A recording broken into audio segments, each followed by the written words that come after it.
Oi gente, tudo bom com vocês? Bom, no vídeo de hoje eu vim tentar explicar pra vocês uma forma fácil de fazer paisagem, né, usando o seu lápis de cor aí que você tem em casa. Pode ser o que você tiver, né, e realmente funciona. Bom, eu peguei a folha, né, que eu iria fazer o desenho e eu fiz tipo um formato de uma Polaroid, de uma foto cortada em Polaroid, só que um pouco maior. Eu fiz as marcações, né, e risquei com a caneta. Essa caneta que eu tô usando é a preta 05, se eu não me engano. Mas vocês podem usar a caneta que vocês tiverem aí, que não tem problema nenhum. Como vocês estão vendo, né, eu fui riscando e ficou dessa forma.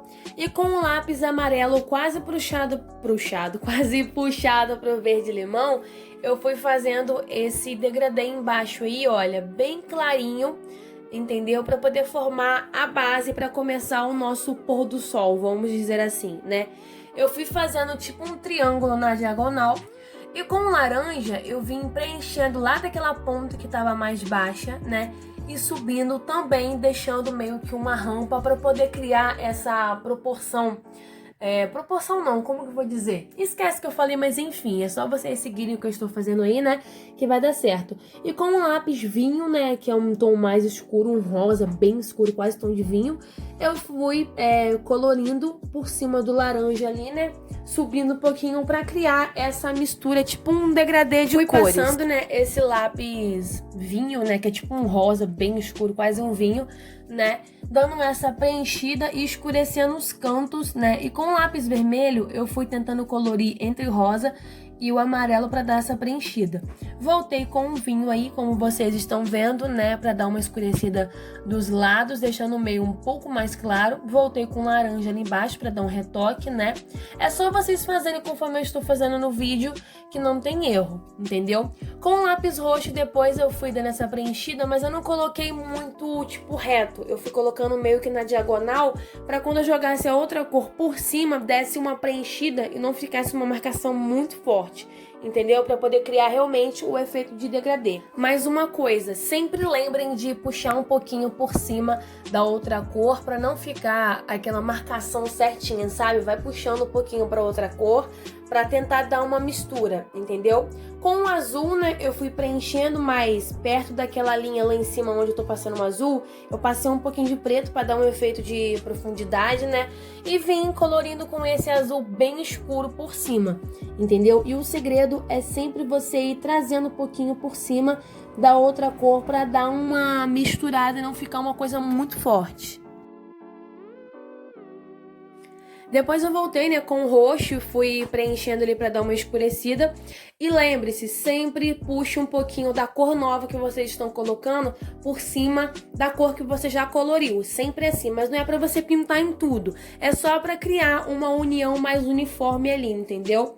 Depois eu voltei dando mais alguns retoques no azul lá em cima, dando uma escurecida nos cantos, né? E depois eu voltei ali preenchendo também para tentar tapar as partes que ficaram em branco.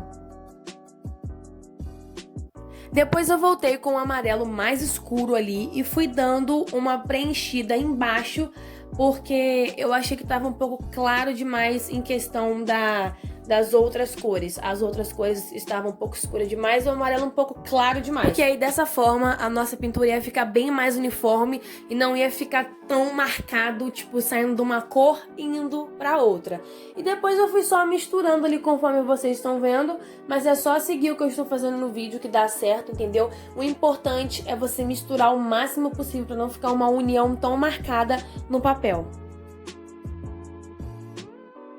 Depois, né, que eu preenchi tudo com o amarelo que tava faltando, eu vim com o lápis de cor branco pra poder pintar por cima. Por quê? Pra quem não sabe, o lápis de cor deixa um efeito mais uniforme. Ele mistura as cores e não deixa tão marcado o lápis quando você acaba de colorir. Então, o lápis branco, se você não sabe, sempre que você pintar e tiver muito marcado, muito escuro, você não gostou, passa o lápis branco por cima, né, que ele vai resolver na hora o seu problema.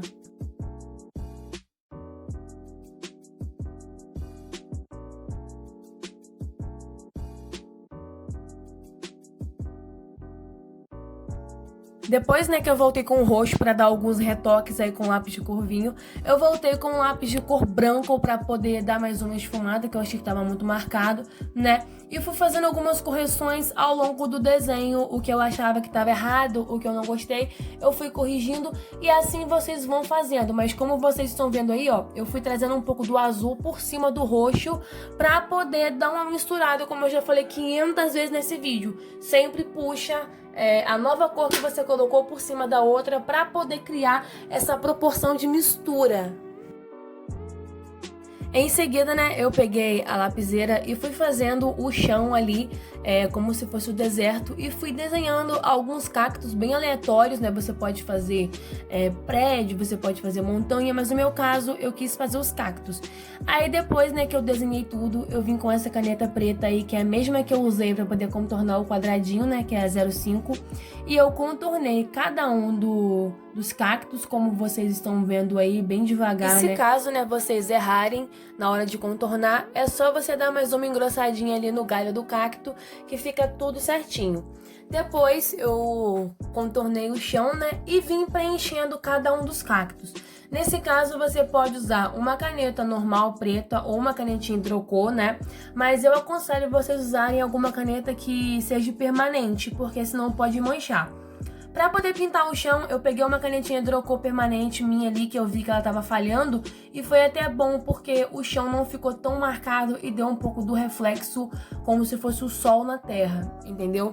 Então já me ajudou um pouco ali nessa questão. Depois eu vim ali, né, com o amarelo pra deixar um pouco mais forte embaixo, que eu achei que tava bem claro, né, só pra poder dar uma corzinha a mais, um tom mais escuro, mas tome cuidado pra não manchar, porque se manchar pode estragar o seu desenho, né, e eu sei que você não quer isso. E depois eu só vim fazendo aqueles cabelinhos do cacto ali, em cada um deles. Dei mais umas retocadas no azul também, que eu achei que precisava dar uma misturada, dar um encontro com o roxo, né? E como eu já falei várias vezes, eu fui arrastando um pouco do azul pro meio do roxinho, né? Pra dar uma disfarçada, como vocês estão vendo. Aí eu passei um pouco do preto pra poder dar uma escurecida melhor, como vocês viram aí. Mas é só seguir o que eu estou fazendo que realmente não tem erro.